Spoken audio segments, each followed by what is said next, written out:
Voilà, mes amis, nous nous retrouvons à nouveau avec notre très cher ami Eliaou Bocara. On a eu bien sûr une petite interruption nécessaire pour reprendre des forces, se reposer un petit peu, mais maintenant ça y est, on repart pour une année chaque semaine, sauf si bien sûr il y a un empêchement tout à fait imprévu, mais en principe avec Eliaou, on a chaque semaine ce cours et le dernier cours que nous avions fait était sur les 10 psaumes du Tikkun HaKlali que Rabbi Nachman a révélé avec son Ruach HaKodesh.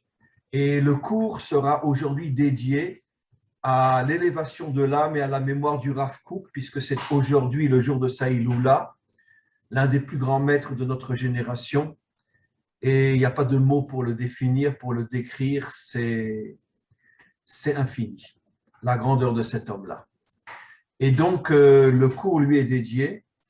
Et il faut savoir aussi que, tu sais, il y a où que Rabbi Nachman, que le Rav Kook venait par son père et par sa mère, je ne sais plus lequel, mais d'une famille Chabad, d'une famille Breslev. Tu peux vérifier, il y a un élève très connu, je ne me rappelle plus le nom, qui a écrit tout un livre sur l'histoire du Rav Kook, que j'ai d'ailleurs lu il y a quelques années, et il explique que, je ne sais plus si c'est la lignée paternelle qui est Lubavitch, la lignée maternelle qui est Breslev, mais en tous les cas, le Rav Kook venait de ces deux tendances qui sont Chabad et Breslev. C'est quelque chose d'absolument incroyable.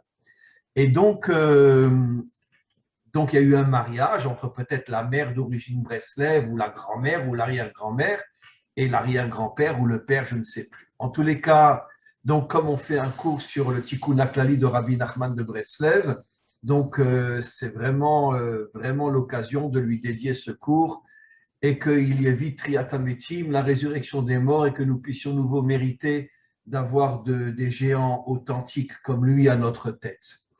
Alors, on est aujourd'hui dans le deuxième psaume, on avait fait le premier psaume, je vais très très très rapidement le lire, le traduire, et tout de suite après, on rentre bien sûr dans le vif du sujet. Alors, le deuxième psaume des 10 psaumes du Tikkun HaKlali, c'est le psaume 32. Alors, j'y vais. Les David Maskil. David a écrit ce psaume en utilisant une très grande sagesse, et il dit heureux est l'homme par rapport auquel Dieu ne tient pas compte de ses fautes volontaires et de ses fautes involontaires. Pécha, c'est une faute volontaire, chata'a, c'est une faute involontaire. Rashi explique qu'on parle de quelqu'un qui a fauté, même volontairement, mais qui tout de suite se prend en main et fait teshuva. Et comme on l'a souvent expliqué avec Eliaou, ce n'est pas la faute qui nous tue, mais c'est le refus de revenir vers Hachem. C'est ça la véritable faute. Et David dit, comme on l'a souvent expliqué avec Eliaou, personne ne peut ne pas fauter, ça n'existe pas. Même Moshe à son niveau a fauté, même David à son niveau a fauté. Il n'y a pas un homme qui ne faute pas. Et même le Mashiach fautera, parce que c'est un homme, ce n'est pas un ange. Et vivent les hommes. Mais par contre, un homme authentique, même s'il tombe, tout de suite, il se reprend en main. Et dès qu'il se reprend en main, à ce moment-là, Hachem efface sa faute. On continue. Ashri Adam lo yachshov Hachem lo avon ve'en berucho remiya. Heureux est l'homme auquel Dieu ne tient pas compte de ses fautes. Pourquoi? Parce que ce n'est pas un orgueilleux. À partir du moment où un homme a le courage de baisser la tête devant Hachem et de reconnaître qu'il a fauté et de s'accuser d'avoir fauté et se prend en main et refuse de tomber dans l'orgueil, oh qu'est-ce que j'ai fait, c'est pas grave, allez, tout le monde faute, je suis comme tout le monde, un point c'est tout. Quand l'homme a le courage de ne pas être orgueilleux, tout de suite, Hachem lui pardonne sa faute. David dit, moi aussi j'ai fauté, entre autres avec Bathsheba, et il a fait aussi d'autres fautes. Et au moment où j'ai fauté, je me suis tu. Ça veut dire que j'ai pris conscience de ma faute. Et Beshagati Kolayom, et j'ai crié vers Hachem toute la journée pour qu'il me pardonne. Parce que je sais, Hachem, que si on ne revient pas vers toi, ta main dure va se poser sur nous. Ça veut dire ta main dans le sens ta punition va se poser sur nous. Ne'efar le shadi becharboni ka'it sela. Et je ne veux pas être détruit. Bon, je traduis très très rapidement, je ne rentre pas dans chaque détail des mots. Et David dit, comme Hachem va poser sa main de justice sur moi si je ne reviens pas vers lui, et je vais être détruit. C'est la raison pour laquelle je ne veux pas arriver à ma fin, et c'est pour ça que je reviens vers lui. Chatati odiacha, sache Hachem que si je faute, tout de suite je te le dis. Va'avoni lokisiti, je ne cacherai jamais mes fautes. J'ai fauté, je le dis.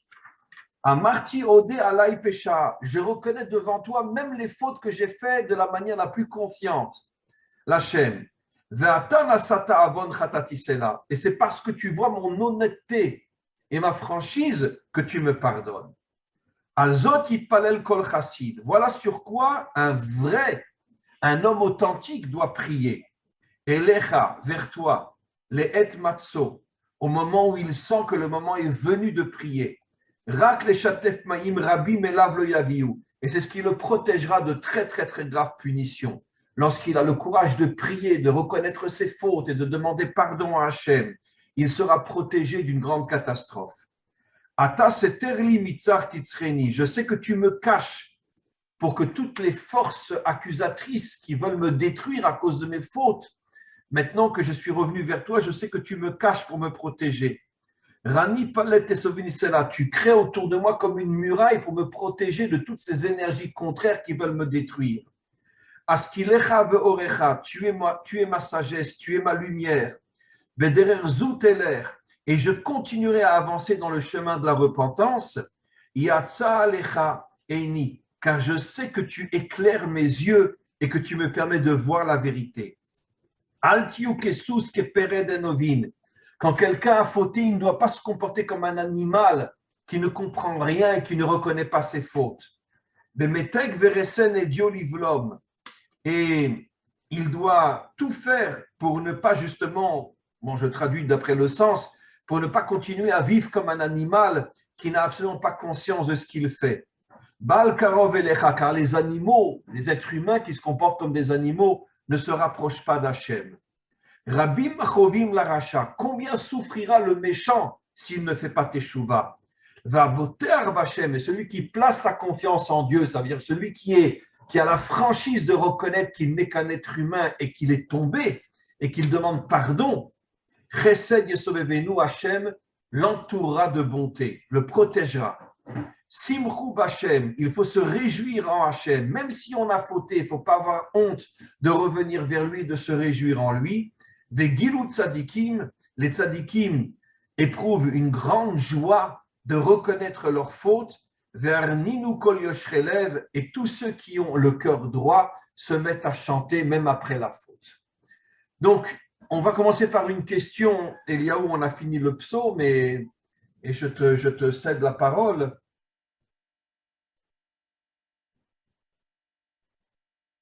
Je vais poser une question un peu délicate. Très bien. Un homme a été avec une femme mariée. C'est l'un des plus grands crimes sur le plan moral et spirituel qui puisse exister.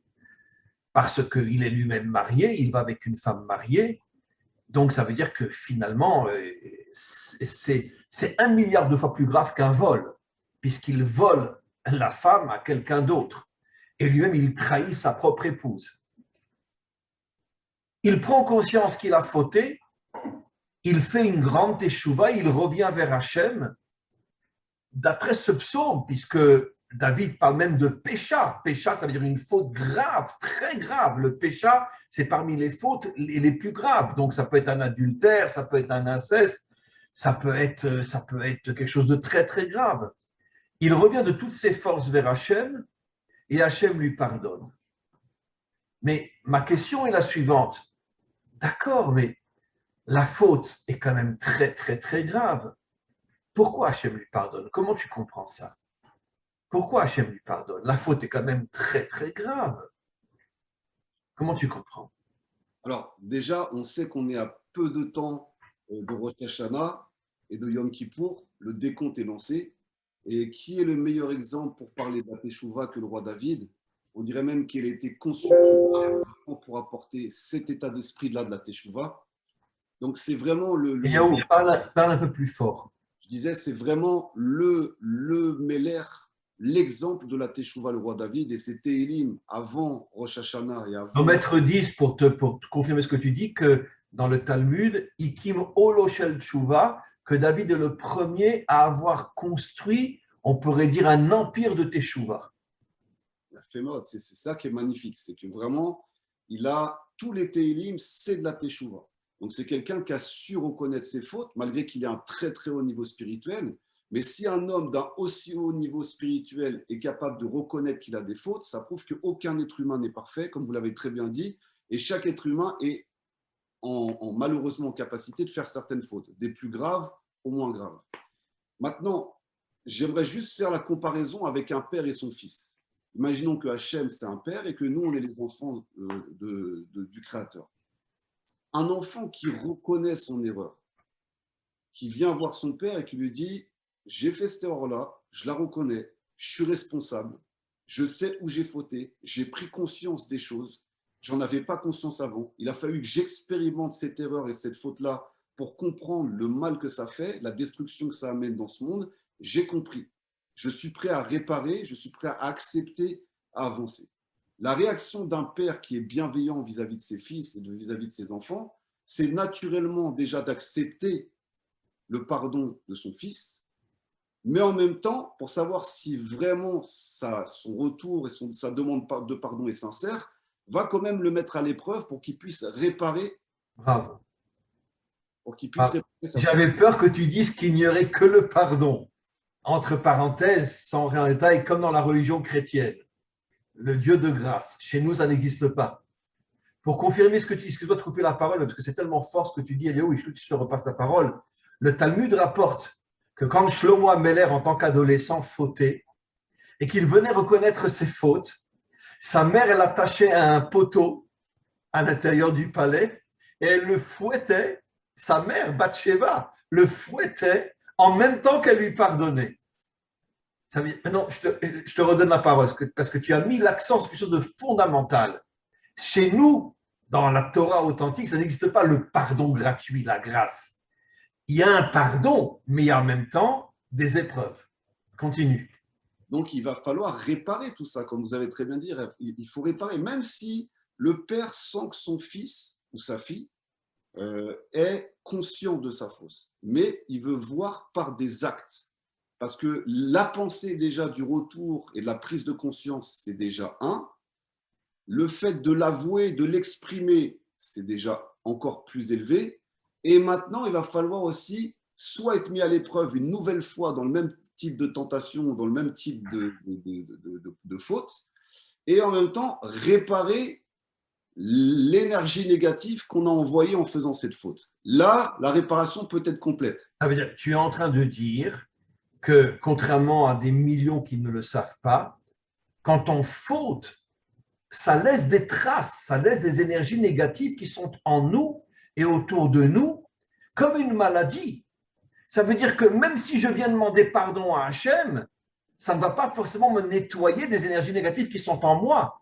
Et les énergies négatives ne peuvent être réparées que grâce à des épreuves que Dieu va m'envoyer pour m'obliger à les surmonter, et là, je me nettoie.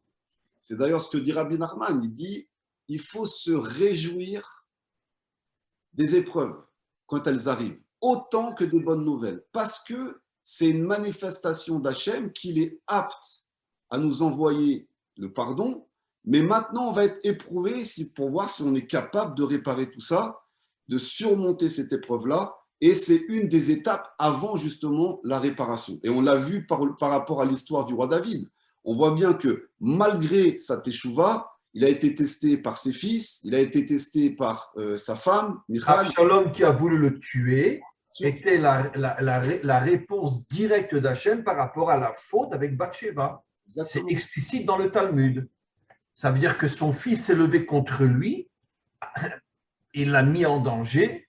Malheureusement, après, c'est son fils qui a été tué, ce qui a été un drame incroyable pour David. Parce que David savait qu'en vérité, ce n'est pas Absalom qui voulait tuer son père. C'est Hachem qui a dressé Absalom contre son père pour le mettre devant une épreuve inimaginable à cause de la faute qu'il avait fait avec Bathsheba. Exactement. Et c'est ça aussi le Tikkun HaKlali, parce qu'on est sur le deuxième Téhilim du Tikkun HaKlali. Donc, imaginons que la faute d'émission de semences ait été faite. Donc, dans un cas d'un adultère ou dans un cas d'une masturbation avec émission de semences en vain. Maintenant, la prise de conscience de la personne a pris conscience qu'elle a fait une erreur, qu'elle a envoyé une énergie très négative dans l'univers. Maintenant, il faut être capable de la réparer. Donc, imaginons qu'on ait fait le Tikkun HaKlali, ce qu'on est en train de faire en ce moment. Mais maintenant, qu'est-ce qui va se présenter à nous pour réparer ces énergies qui auraient dû être des potentiels de vie et maintenant qu'on a détruit? Et qu'est-ce qui nous attend pour pouvoir faire cette réparation? Donc, ce que tu expliques, pour faire un résumé, c'est que bien sûr, je dois revenir vers Hachem avec la plus grande sincérité, authenticité et reconnaître à 100% ma faute sans rien cacher. Hachem me pardonne, mais un des aspects du pardon, c'est qu'il va m'éprouver pour me nettoyer. C'est extraordinaire, c'est fabuleux. Ça veut dire que finalement, cette approche-là est à l'extrême opposé du catholicisme, la religion de grâce, le sauveur, le pardon, etc. Puisque chez nous, dans la vraie Torah, on voit que le pardon d'Hachem inclut malgré tout une épreuve afin de te nettoyer. Tu ne pourras pas passer cette faute-là uniquement avec le pardon d'Hachem, c'est impossible. On le voit avec le peuple hébreu, c'est-à-dire qu'après la faute, il y a une prise de conscience après les prophéties, parce que les prophètes ont averti qu'il y a des clalotes qui allaient arriver, le peuple n'a pas écouté, du coup il y a la traha qui est arrivée sur le peuple. Une fois que c'est arrivé sur le peuple se retrouve face à une épreuve, la destruction du temple, l'exil, la dispersion, des empires qui viennent la servir. Et maintenant, on est justement en train de sortir la tête de la boue, des marécages, après toutes les épreuves traversées pendant plus de 2000 ans, pour justement avoir réparé toutes les fautes qu'on ait pu faire par l'avant. Et on le reconnaît. C'est-à-dire, on le reconnaît. Si on lit les slichot, on voit les passages des slichot, on reconnaît nos erreurs, on reconnaît nos fautes en tant que peuple. On n'est pas un peuple qui se dit pur de toute faute et des saints auréolés. Et n'oublions pas, Eliaou, que ce n'est qu'une petite minorité des Juifs qui reconnaissent leurs fautes, parce qu'aujourd'hui, la grande majorité ne reconnaît pas vraiment ses fautes.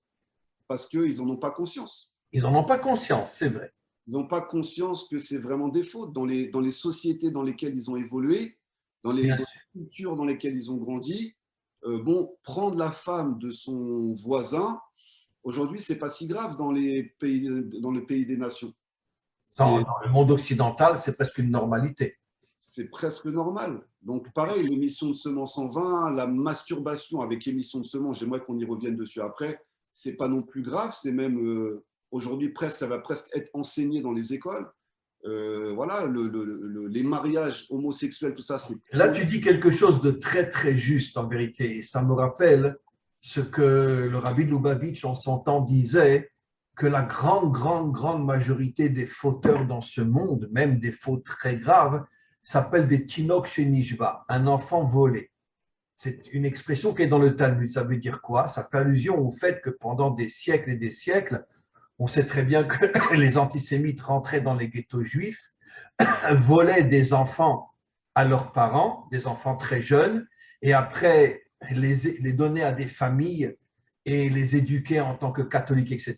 Et l'enfant ne savait même pas qu'il était juif. Il volait des enfants de quelques mois ou d'un an, etc., pour justement les faire grandir comme des non-juifs. D'ailleurs, entre parenthèses, la grande majorité des convertis, des vrais convertis, sont des descendants de ces enfants volés. Puisque qu'est-ce que c'est une conversion? C'est une âme juive qui revient. Ce n'est pas un non-juif qui se convertit, ça n'existe pas chez nous. C'est une âme juive perdue qui revient. Mais quoi qu'il en soit, donc c'est quoi un enfant volé? C'est un enfant de 3 mois qu'on a volé à sa mère. On lui a donné de nouveaux parents et l'enfant croit que ce sont ses vrais parents. Il va grandir comme un catholique et donc automatiquement, donnons un exemple simple et banal, il va manger du porc, il va mélanger le lait et la viande, il ne va même pas savoir que c'est une faute puisqu'il pense qu'il est catholique. Et c'est exactement ce que tu dis. Aujourd'hui, la grande majorité des hommes Même les homosexuels, les lesbiennes, les adultères, les incestes, la masturbation et quantité d'autres choses ne se rendent même pas compte qu'ils fautent puisqu'ils pensent que c'est la normalité dans ce monde. Exactement. Exactement. Ils ne sont pas conscients. Donc, c'est des fautes. La conscience doit quand même être un petit peu là, mais plus ça va, plus la conscience s'éteint, puisque la culture environnante pousse. C'est comme on voit qu'à Sodome et Gomorrhe, ils poussaient à ne pas faire de tzedaka, à ne pas faire de bienfaisance. Et c'était normal de ne pas faire de bienfaisance. Celui qui donnait la charité à un pauvre était condamné à mort, à Sodome. Donc, les mœurs de certaines nations font que ça nous a complètement détachés des principes essentiels de la Torah. Et c'est ça la tchouva, c'est ce qu'il a compris. Non, mais alors là, il y a où j'ai une question. Alors on revient à un autre problème. Si aujourd'hui, comme le disait en son temps le rabbi de Lubavitch, si la grande majorité des fauteurs pensent que la faute est une normalité, donc ils ne reviendront pas vers Hachem puisqu'ils ne sont pas conscients qu'ils ont fauté. Or, ici dans le psaume, il vient de voir que pour pouvoir mériter que la faute soit réparée en même temps par le pardon de Dieu et l'épreuve qu'il nous donnera, il faut revenir vers lui. Or, aujourd'hui, je veux dire, toute la société occidentale fait tout pour justifier l'homosexualité. On est d'accord, mais Donc, pourquoi ils reviendraient vers Dieu puisqu'ils pensent qu'ils sont tout à fait normaux? La traha, le Ça veut dire quoi?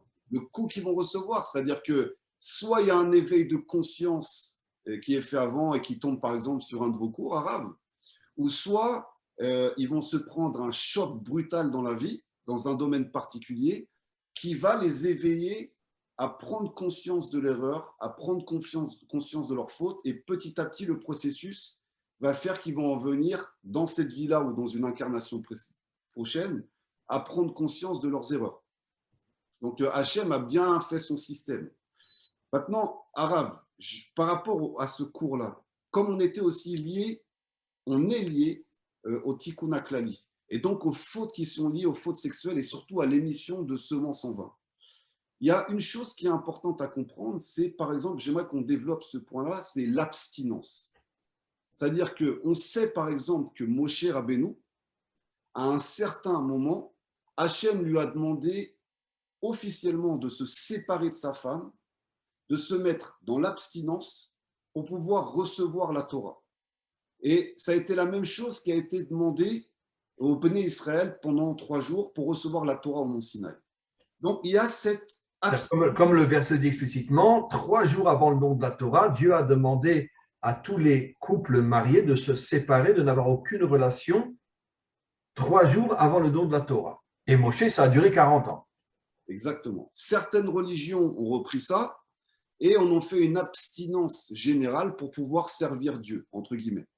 Oui, enfin, sur le papier, parce qu'il n'y a aucun curé, aucun prêtre au monde qui va tenir plus que 2 semaines sans femme. Donc c'est ça que je voulais développer justement.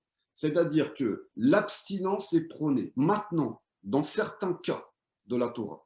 Maintenant, ce qu'il faut comprendre, que si l'abstinence continue, comme dans le monde, dans la vie, par exemple, d'un curé qui s'abstient, mais même dans la Torah, on va venir dans le peuple juif, un homme marié qui a divorcé et qui ne s'est pas remarié tout de suite, officiellement, aux yeux de la Torah, il doit attendre de se remarier avant d'avoir un rapport avec sa prochaine femme.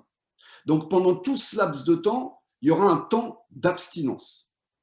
Un jeune adolescent de 13 ans qui commence à avoir les hormones, qui commence à être en capacité de se reproduire, de 13 ans jusqu'à son mariage, 18 ans, 20 ans, 21 ans, 22 ans, 25 ans, au niveau de la halakha, doit s'abstenir d'avoir des rapports.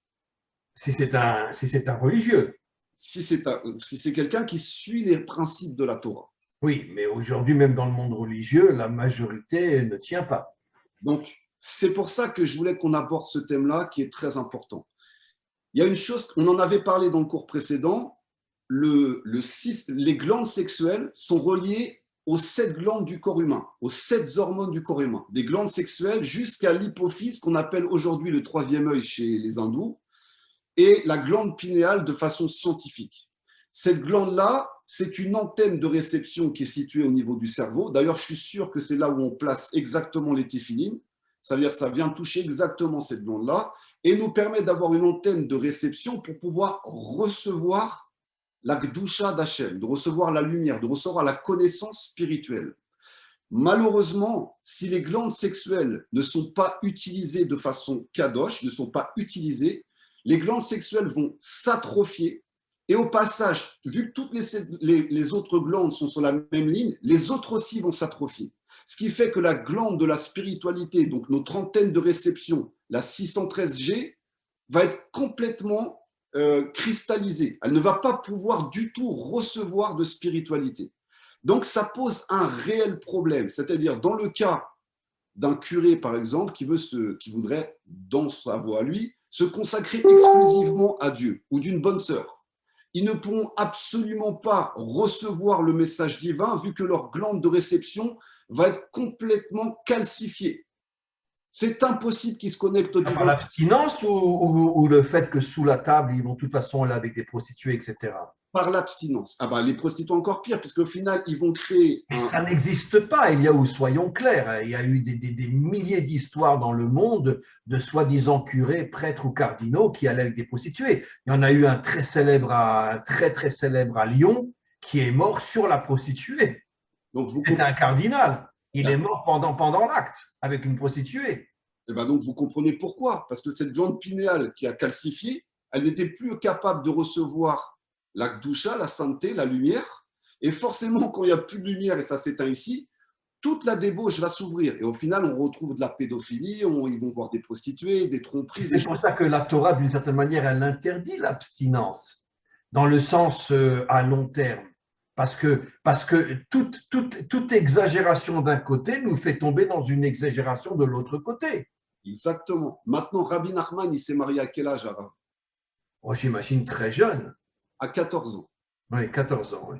À 14 ans. C'est-à-dire qu'avant, l'âge du mariage était à 13-14 ans. C'est-à-dire l'enfant devenait adolescent à la bar mitzvah. Bon, parce qu'un enfant de 14 ans il y a 300 ans, et surtout dans le peuple juif, avec toutes les épreuves qu'on traversait, il avait la maturité d'un homme de 30 ans aujourd'hui. On est d'accord. Donc, on a régressé. Mais normalement, à l'arrivée des hormones à l'âge de la bar mitzvah, 13-14 ans, alors ce n'est pas une jeune fille de 13 ans qui se marie avec un homme de 60 ans. C'est une jeune fille de 13 ans venue d'une bonne famille avec un jeune homme de 13-14 ans venu d'une bonne famille que l'on va marier.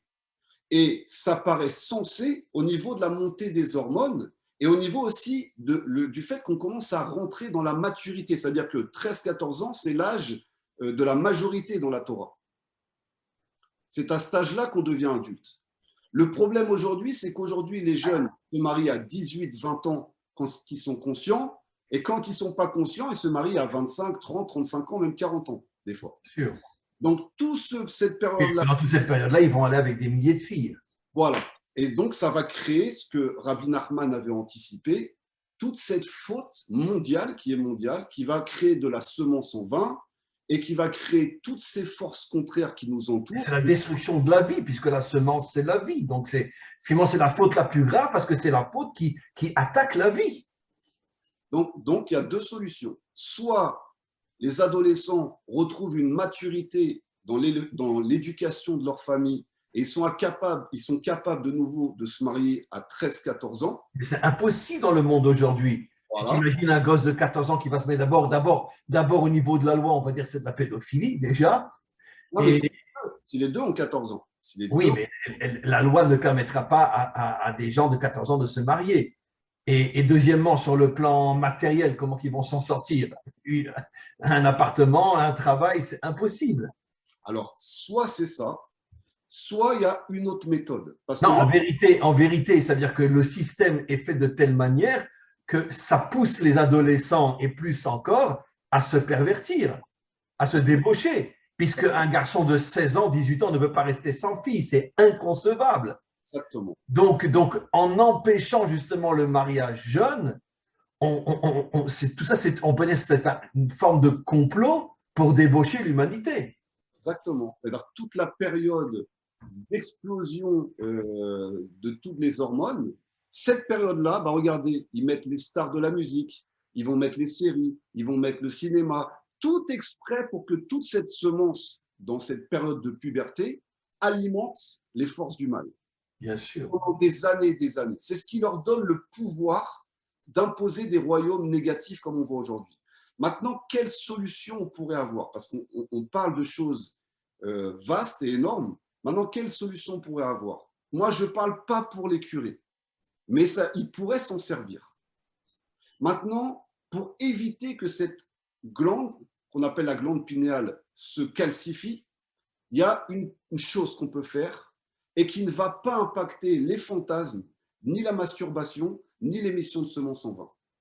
On a un muscle qui s'appelle le périnée. Les femmes qui viennent d'accoucher le connaissent parce qu'après une grossesse et après un accouchement, on demande aux femmes de remuscler ce muscle. Donc le muscle du périnée, c'est quand on va aux toilettes et qu'en contractant ce muscle, on arrive à stopper le flux urinaire. Grâce à ça, c'est le muscle qui nous permet de nous retenir, de ne pas se faire sur nous quand on va uriner aux toilettes. Donc ça, c'est le muscle du périnée. Tout le monde l'a, autant les hommes que les femmes. Donc le premier socle, la première base, on est capable de faire des pompes, on est capable de faire un peu de jogging, mais on ne muscle pas ce muscle, alors que c'est un muscle central. Donc en musclant cet endroit, comment tu le muscles? En le contractant. On peut le faire en étant assis, on peut le faire en étant debout, on peut le faire dans n'importe quelle position. Le muscle qui permet de stopper le flux urinaire. Autant les femmes que les hommes peuvent le faire. En travaillant sur ce muscle et en faisant des séries régulièrement tous les jours, on va avoir un muscle périnéen qui va être beaucoup plus fort. Maintenant, une chose qui est importante, c'est que, par exemple, aujourd'hui, l'âge des êtres humains, on va dire qu'une personne, si elle a 50 ans ou 60 ans, on va dire que ça, c'est son âge. En fait, ce n'est pas son âge. Ça, c'est l'âge au niveau des papiers de la société. Son âge est un âge biologique. Donc, comment sa biologie est, par exemple, une personne de 60 ans peut avoir un âge biologique de 40 ans ou de 30 ans. Comment? Et comment on va le savoir? On va le savoir pour un homme par rapport à son angle d'érection. En général, l'angle d'érection d'un homme, en avançant dans l'âge, descend. À l'adolescence, il va vers le haut. Et plus il va vieillir, plus l'angle d'érection va aller vers le bas. Tu parles de quoi? D'érection? L'angle d'érection. Oui. L'angle d'érection va diminuer avec le temps. Maintenant, en renforçant ce muscle, on va avoir la capacité de garder un angle d'érection élevé, ce qui va nous permettre d'améliorer notre âge biologique. Ça, c'est pour les hommes. Maintenant, de manière générale, pour comprendre l'âge biologique d'une personne, il faut se regarder soi-même, son rectum. La force de compression du rectum donne notre âge biologique. C'est quoi le rectum? Le rectum, c'est l'anus.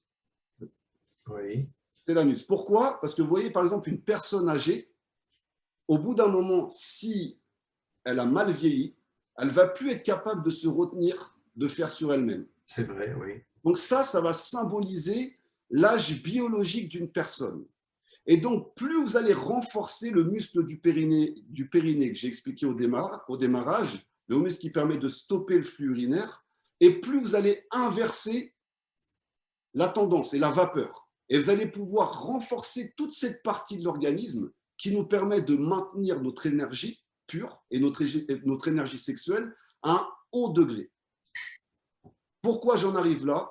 Parce que le fait d'avoir des contractions à cet endroit vont permettre sur les stades supérieurs d'envoyer l'énergie sexuelle au niveau de la glande périnéale, sans avoir de rapport, sans faire d'émission de semences, sans masturbation et encore plus sans aucune pensée sexuelle, donc sans aucun fantasme. Parce que je sais très bien que dans la Torah, on pourrait dire une chose, on pourrait dire, écoutez… Si je ne me trompe pas, pour t'interrompre, je crois que dans certaines, je ne sais pas comment appeler ça, certaines activités asiatiques, je crois même dans le zen. Bon, quand j'étais adolescent, j'ai fait pendant quelques années du zen avec un professeur de zen et il m'avait expliqué justement bon, à un niveau très très très haut du zen, le but final était justement de faire circuler la semence sans même avoir besoin d'une femme. Ça vient de Moshe Rabbeinu et de la Kabbalah. Ça vient de la Torah. Parce que vous croyez vraiment que Moshe Rabbeinu ou Yosef Hatzadik, ils sont restés comme ça en laissant atrophier leurs organes génitaux et en laissant atrophier leur prostate et toute leur énergie, c'est impossible. Ils connaissaient ces choses-là. Ils savaient comment parce que si on a reçu la Brit Mila à cet endroit-là, c'est pas pour rien. C'est pas pour devenir ni des curés, ni des extrémistes, ni des gens complètement déconnectés de ce monde. C'est qu'il y a aussi une connaissance dans ce domaine-là. Et comme vous l'avez très bien dit, les taoïstes l'expérimentent depuis longtemps, le font de père en fils, sachant que c'est des sagesses qui viennent d'Abraham, qu'ils ont reçues d'Abraham, et qui réutilisent. Mais à la base, ça vient des Bnei Israël, ça vient d'Abraham, ça vient de la Torah, toutes ces connaissances. Ça a été dispersé un peu partout dans le monde, et les sagesses asiatiques en ont récupéré une partie. Mais les 10 tribus ont été exilées du côté de l'Asie. Afghanistan, Pakistan, après une grande partie est partie en Inde, au Japon, en Chine, etc. Exactement. Maintenant, la question taboue qu'il faut poser, c'est OK, l'émission de semences en vin est interdite. Mais imaginons qu'une personne veuille se masturber sans aller jusqu'à l'émission de semences. Elle n'est pas dans la faute, puisque elle va prendre du plaisir sur la masturbation, mais elle ne va pas aller jusqu'à l'éjaculation. On pourrait se dire que la personne n'est pas dans la faute. Mais si, d'une certaine manière, oui. Puisque l'acte en tant que tel est de toute façon interdit. Mais pourquoi il est interdit? Parce que tu descends au niveau de l'animalité totale. Donc tu te donnes du plaisir à toi-même, oui, sans être avec une femme, et en plus en ayant des pensées peut-être adultères ou des choses comme ça. Donc en fait, ce qui va se passer, c'est que les gouttes du cerveau, c'est-à-dire les pensées, vont se manifester dans la semence. Et même si elle ne sort pas, les pensées vont apporter des énergies négatives. Bien sûr. Même à ce niveau-là, on serait bloqué vis-à-vis de la Torah si on essayait de chercher nos solutions. Mais c'est déjà mieux pour ceux qui nous écoutent et qui n'ont pas encore ce niveau de compréhension et ce niveau de conscience. Au moins, si vous êtes dans la masturbation, évitez d'aller jusqu'à la semence. Mais c'est impossible. Justement, si. C'est possible. Comment? Bah, la personne, ce qu'elle veut, c'est justement aller jusqu'au bout. Elle peut, si elle commence à apprendre le premier degré, s'arrêter juste avant. Alors, elle a ressenti le plaisir d'avoir fait monter son plaisir, mais il faut qu'elle ait la force de se dire, maintenant, je suis à la limite de l'émission, je m'arrête. C'est le premier stade de l'évolution. C'est le plus bas, c'est le premier, mais c'est déjà mieux que l'émission de semences. C'est déjà un premier niveau vers la teshuva. Je parle de ceux qui n'arrivent pas à se retenir de ça. J'ai eu des appels, des contacts de personnes qui ont ces difficultés-là. C'est déjà un premier stade qu'on peut atteindre. Maintenant, malheureusement, vous pensez à des choses au niveau de la Torah qui vont rester quand même interdites parce que vous n'êtes pas dans la gdoucha d'un mariage. Donc, pour passer au stade numéro 2, et là, vous allez me répondre, vous allez me dire si pour vous, c'est kadosh, est-ce qu'on aurait la possibilité donc, de contracter ce muscle-là, ce qui permettrait d'activer la glande, pas la sexualité, la glande, et faire sortir l'énergie de cette glande et l'envoyer au niveau du cerveau, mais sans aucune pensée sexuelle, sans aucune stimulation des mains sur la brite, et juste en contractant le muscle qui est en bas. Est-ce que selon vous... Tu m'avais dit un jour que les taoïstes avaient cette théorie-là, non? Non, c'est des choses qu'ils utilisent. C'est des techniques qu'ils utilisent. Non, ça veut dire que même pendant la relation, en vérité, ça ne va pas sortir, ça va rester dans le corps. Il va ressentir le plaisir, mais sans que ça sorte. Sans avoir l'émission. Et c'était une façon de contrôler les naissances et d'éviter de perdre son énergie. Mais là, on n'en est même pas là. On parle de quelqu'un qui serait tout seul, soit qui a fait un vœu d'abstinence, ou soit quelqu'un qui est après un divorce et qui doit se remarier, ou soit un jeune adolescent qui est en pleine force de l'âge et qui ne va pas se marier avant 18 ans et qui va rester pendant 7 ans comme ça, confronté à la faute. Est-ce que vous pensez que s'il y a juste une contraction sans toucher les organes génitaux, en contractant le muscle, et pas les organes génitaux, le muscle, en faisant circuler l'énergie au niveau du cerveau. Il faut leur apprendre comment faire ça. Exactement. C'est pas évident qu'ils vont écouter. Parce que de toute façon, aujourd'hui, les relations sexuelles chez les adolescents commencent à 12-13 ans aujourd'hui. C'est pour ça qu'il faudrait... Il n'y a pas une fille de 13 ans qui n'est pas déjà, qui est encore vierge. Ça n'existe plus. C'est pour ça qu'il faudrait qu'ils se marient normalement. Ou alors avoir un état de conscience, l'un ou l'autre. Soit la conscience du mariage jeune, soit la conscience de cette énergie. Donc, il y a cette capacité-là. Est-ce que selon vous, Alpitora, c'est ça la question que j'aimerais vous poser, est-ce que Alpitora, le fait de ne pas avoir de fantasme, de ne pas toucher, de ne pas avoir d'émission et de juste contracter pour faire circuler l'énergie et pas le plaisir, juste l'énergie, est-ce que selon vous, Alpitora, c'est Kadosh? Je peux imaginer que oui, parce que de toute façon, inconsciemment, tu as déjà répondu à cette question. On ne peut pas imaginer que Moshe est resté pendant 40 ans sans toucher une femme, enfin sa femme. C'est inconcevable. Il faut vraiment être un taré pour imaginer des choses pareilles. Un homme reste un homme. Et donc, et comme Moshe, on le sait que jusqu'au dernier jour de sa mort, il était hyper fort, hyper musclé, la Torah le dit, nos maîtres le disent, c'est que même quand il est mort à l'âge de 120 ans, c'était encore un Hercule, cet homme-là, parce qu'il avait des forces surhumaines. Donc, ayant des forces surhumaines, comment il s'est séparé de sa femme à l'âge de 80 pendant 40 ans, alors que même le jour de sa mort, il était encore en pleine activité physique, il était encore très fort. Juste avant de mourir, c'est lui qui s'est battu et qui a tué les deux rois les plus forts des Cananéens, le roi Sichon et le roi Og, qui étaient des géants. Et c'est lui qui les a tués, alors qu'il avait peut-être 118 ans, 119 ans à cette époque-là déjà. Donc c'était un véritable guerrier. Donc comment il peut rester sans femme? Donc Caniré que ces gens-là savaient comment compenser le besoin sexuel par ce que tu expliques, par des circulations de semences à l'intérieur du corps qui permet au corps finalement de ne pas courir après ce besoin-là.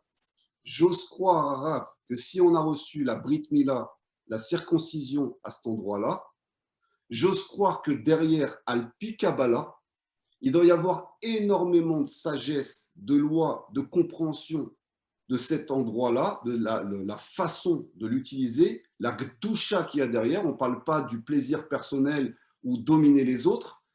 Bien sûr, il faut que ce soit fait dans un état d'esprit de gdusha. J'imagine bien qu'à Pi Kabbalah, il y a énormément de choses et de secrets qu'aujourd'hui, l'humanité ne sait pas. Je vais te donner un exemple qui confirme exactement tout ce qu'on est en train d'expliquer. Rabbi Shimon Bar Yochai et son fils qui sont cachés dans une grotte pendant 13 ans. Le fils était un jeune homme. Et même Rabbi Shimon Bar Yochai était un homme. Il était marié. Alors maintenant, je pose une question simple, qu'il me pardonne de dire ces choses-là. Mais si, imaginons que pendant la nuit, ils ont eu des émissions de semences, comment c'est possible que Hachem leur a donné le Zohar? C'est impossible. Un homme impur, même si ce n'est pas de sa faute, il n'y a aucune chance que Hachem lui envoie des lumières comme celle du Zohar. Donc c'est bien la preuve que pendant 13 ans, sans être mariés, ils n'ont eu évidemment aucune faute réelle et même la nuit, ils n'ont pas eu de problème. Pourquoi? À ce qu'anirait qu'eux aussi savaient comment gérer le corps de manière à ce que finalement il n'y ait aucune faute extérieure qui soit commise. Exactement. Et c'est exactement la question que des personnes, par exemple, il y a des gens, donc ça a été demandé à des maîtres taoïstes ou à des gens qui avaient ces connaissances-là. Et il y a une personne, et ça je le dis par exemple pour les personnes qui ont des émissions de semences dans la nuit involontaire. Ça peut être un barour yeshiva, ça peut arriver. Tous les adolescents, il n'y a pas une exception à la règle. Et bien, si vous avez ce problème-là, si c'est régulier, si c'est une fois tous les 4 mois, tous les 6 mois, c'est mécanique, parce que le corps humain fonctionne comme ça. Mais si c'est régulier, constamment, bon, c'est sûr qu'il y a une protection du visage, des pensées, du regard, on est d'accord. Mais c'est aussi que vous avez la prostate qui est trop faible. Et pour renforcer la prostate, il va falloir faire des contractions au niveau du périnée, comme je vous ai expliqué au départ. Mais comment on les fait, ces contractions-là? Comme ça, on peut être assis comme je suis, et là, je peux contracter mon périnée, comme si je voulais empêcher le flux urinaire de sortir, pour vérifier quand vous êtes… Tu parles de quelqu'un qui a besoin d'aller aux toilettes, et à ce moment-là, il se contracte. Par exemple, vous êtes aux toilettes, il y a le flux urinaire qui sort. Alors là, je vais te poser une question absolument folle. Nos maîtres disent dans le Talmud qu'il est interdit de se retenir quand on a besoin d'aller aux toilettes. Mais d'accord, c'est pas se retenir. Quand vous êtes aux toilettes et vous avez le flux urinaire qui sort, vous contractez cette partie-là pour voir si vous êtes capable de le stopper. En plein moment où tu es en train de faire tes besoins, exactement. tu peux stopper. vous stoppez à ce moment-là en contractant cet endroit-là. Et vous allez voir si votre prostate et votre périnée est assez fort. Si vous n'arrivez pas à le stopper, c'est que votre périnée n'est pas du tout assez fort. Si vous arrivez à le stopper avec du temps, c'est qu'il manque de renforcement. Et si vous arrivez à stopper directement, fermement, ça veut dire que votre périnée commence déjà à être assez tonique. Et sachez, Arav, que les personnes qui souffraient de ce problème-là, d'avoir des émissions de semences nocturnes régulièrement, en pratiquant ça, ça a disparu complètement. Donc, pour les hommes célibataires, par exemple, des barreaux yeshivot ou des hommes qui sont encore célibataires, ça vous permet d'éviter d'avoir ce problème d'émissions nocturnes en pleine nuit. Et ça va stopper directement le problème si vous régulièrement vous faites ces contractions, comme si vous faisiez des séries de pompes tous les jours. Bon, bien qu'aujourd'hui, peut-être que le problème se pose un peu moins, parce qu'il n'y a pas un homme aujourd'hui qui n'a pas une copine. Donc, de toute façon, il aura beaucoup moins d'émissions nocturnes, parce que de toute façon, il est tous les jours avec une fille. Si un homme n'a une copine, mais si c'est quelqu'un qui veut respecter la doucha, si c'est quelqu'un qui veut respecter… Tu parles de quelqu'un de religieux. Je l'ai vu à la yeshiva. J'ai vu des jeunes à la yeshiva qui posaient les questions au Rav et qui demandaient à Rav, comment je fais? Voilà, j'ai une émission cette nuit, comment je fais pour réparer ça? Mais maintenant, comment faire pour éviter que ça arrive? Il y a des moyens de prévention en ayant la prostate et le muscle périnéen fort. Ça peut vous éviter d'avoir ce problème-là. Maintenant, quelqu'un qui n'est pas dans la Torah, ça va vous permettre de garder l'énergie, de permettre de garder une bonne santé physique et mentale. Parce que vous avez bien compris que s'il y a une décharge trop fréquente d'émissions, ou alors si vous n'avez pas du tout de décharge, vous allez calcifier votre glande pinéale. Donc, de toute façon, sache que Maïmonide disait déjà il y a 1000 ans que 99,9% de toutes les maladies proviennent du fait que justement que l'homme dispense sa semence d'une manière exagérée. Et ça l'affaiblit, et en l'affaiblissant, c'est comme ça que les virus, les maladies peuvent l'attaquer. Et on est en plein dedans, Arabe. C'est-à-dire que le meilleur système immunitaire que vous pouvez avoir, c'est d'avoir cette énergie-là qui circule constamment en vous. Et au moment où vous voulez la donner, parce que c'est un don, pour créer la vie, là, on rentre dans une autre phase. Et vous êtes avec un… Ça, c'est avec son épouse, donc ça, c'est la plus grande mitzvah qui existe. Exactement, exactement. Mais en attendant, pour éviter la faute, il y a des techniques. Il y a le tikkun haklali quand c'est trop tard.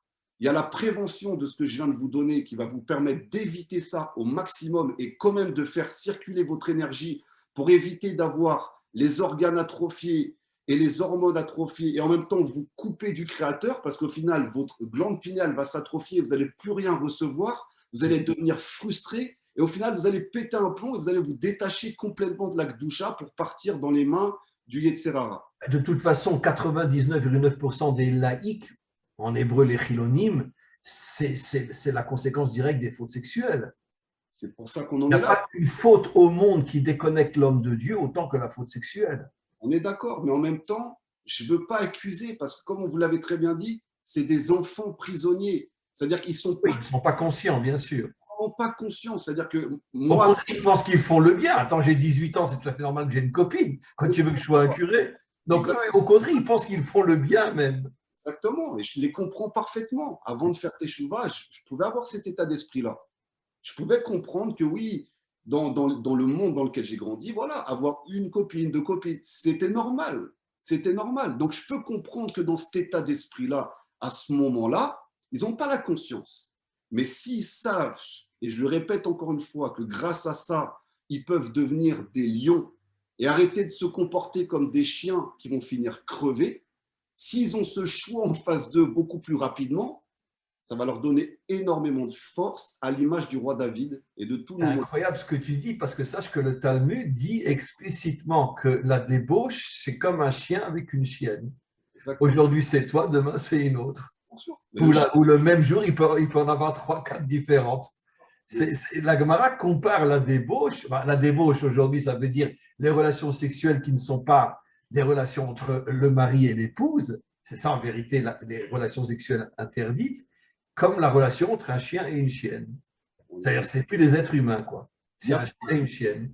Les animaux tombent dans cette faute-là. Vous voyez, regardez tous les animaux. Si vous avez regardé des reportages sur la nature, les animaux sont complètement attractés par ça. C'est un instinct tellement puissant dans l'être humain et dans la nature animale que nous, on est venu là pour le dominer, on est venu là pour le sublimer, on est venu là pour s'élever au-dessus de C'est toi. pour ça qu'on dit que l'homme, il a deux nefesh, le nefesh à Béhémi, l'âme animale, et le nefesh à Eloki, l'âme spirituelle. Et tout le travail de l'homme, c'est justement de contrôler son âme animale grâce à l'âme divine.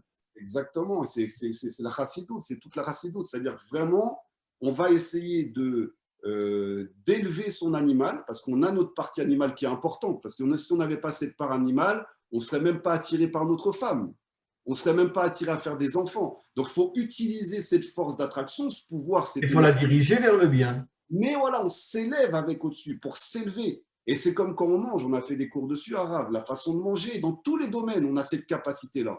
Et là, on retrouve l'essence de votre Torah, c'est d'unir le ciel et la terre, la spiritualité et le corps. C'est ce qu'on recherche, c'est ce que les Bnei Torah, les Bnei Israël sont censés amener dans ce monde. Et c'est ce que Amalek déteste. Sache que nos maîtres disent, et encore une fois, je veux dire, à chaque fois que je cite nos maîtres, je pourrais pleurer comme un torrent. Je dis, mais comment qu'on a mérité, nous, le peuple juif, des maîtres d'une telle authenticité? Nos maîtres disent qu'un homme et une femme qui s'unissent dans la propreté, c'est comme le Kohen Gadol, Yom Kippour, qui rentre dans le Saint des Saints, dans le Kodesh HaKodashim. Ça veut dire que nos maîtres comparent la chambre à coucher au Kodesh HaKodashim. Et compare même, C'est la folie. et compare même le bride de l'homme avec le membre de la femme.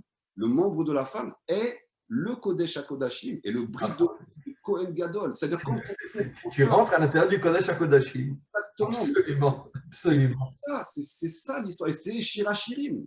C'est tout Shirachirim. C'est ce qu'il explique. Ouais. C'est toute l'essence du peuple juif et de l'humanité tout entière. Quand on va retrouver cet état d'esprit-là, sans faire semblant, en montrant pas de blanche comme les cochons et en faisant tout le contraire derrière, d'accord? Parce qu'on va réussir à être authentique à l'extérieur et à l'intérieur, on va passer à un autre niveau d'humanité, à un autre niveau de conscience, et on va retrouver des sages, des tzadikim comme on en a perdu, qui sont passés avant nous. On va retrouver cet état d'esprit. Ah ben, de toute façon, c'est sûr que toute la réparation du monde dépend de la réparation de la sexualité. Hein. C'est sûr qu'il y a d'autres fautes, le meurtre, le vol, mais tout ça, c'est des conséquences de la source fondamentale qui est la faute sexuelle. C'est ça la racine de toute la destruction de l'humanité depuis des millénaires. Écoute, Eliaou, on va devoir arrêter. Je ne m'attendais pas à un échange aussi incroyable que celui qu'on a eu aujourd'hui. Je te remercie énormément pour les notions que tu as apportées. Et c'est des notions extrêmement importantes, mais je pense qu'il faudrait les développer encore et encore et encore parce qu'un cours comme ça ne suffira pas. Parce que même si un adolescent laïque entend ce cours, il va se poser malgré tout des milliers de questions. D'ailleurs, même un adolescent religieux, restons, je veux dire, arrêtons de nous voiler la face et de ce que je dis moi, et faire le rabbin taré ou le curé taré, c'est exactement la même chose. Un adolescent, même religieux, de 16 ans, 17 ans, il pète un câble, il ne peut plus tenir, ce n'est pas possible, surtout dans le monde d'aujourd'hui. Je veux dire, excuse-moi de te le dire, mais j'imagine en France aussi, mais en ce moment, en Israël, avec la chaleur qu'il fait, toutes les filles sont à moitié nues. Et donc un jeune étudiant en yeshiva, il sort dans la rue, il voit des filles, on voit les seins, on voit la moitié des fesses, on voit tout. Comment tu veux qu'il tienne? Il a 16 ans, 17 ans, il va péter un câble, le bonhomme. Arabe, il nous reste 8 télim encore pour essayer de faire prendre conscience. On en a fait 2 avec l'aide d'Hachem que ce tikkun aklali et qu'on amène à chaque fois parce qu'il y a énormément de choses à dire, comme vous l'avez dit. On arrive bientôt à Rosh Hashanah. Il nous reste encore 8 télim à faire avec l'aide d'Hachem, qu'on puisse à chaque fois amener ces choses-là. Et je pense on les aura terminés d'ici Kippour. Voilà, exactement. Voilà. Amen. Merci beaucoup, Eliaou. Écoute, on se retrouve donc mercredi prochain, toujours à la même heure, 2 heures à Israël, 1 heure France. Et voilà, je dois m'absenter maintenant, donc je file. Et vraiment, vraiment, toutes mes bénédictions et merci vraiment pour cet échange extrêmement important aujourd'hui, qui, je pense, va apporter énormément, énormément à tous ceux qui écouteront ce cours. Amen. À très, très bientôt, Eliaou. Merci pour tout. Au revoir. Au revoir, Eliaou. Au revoir, bientôt.